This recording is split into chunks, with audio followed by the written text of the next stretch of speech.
চাঁপা চক্রবর্তী।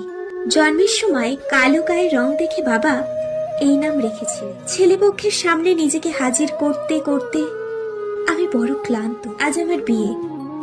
37-এ এসে অবশেষে একখানা বর জুতোতে পারলাম। তাদের দাবি একটু বেশি, 10 ভরি সোনা আর নগদ 50,000 টাকা। সাজানো শেষ।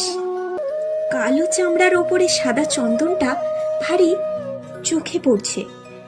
ঠোঁটের লাল রংটাও কেমন বেমানান ঠেকছে। বিয়েটা আর হলো না শেষ পর্যন্ত।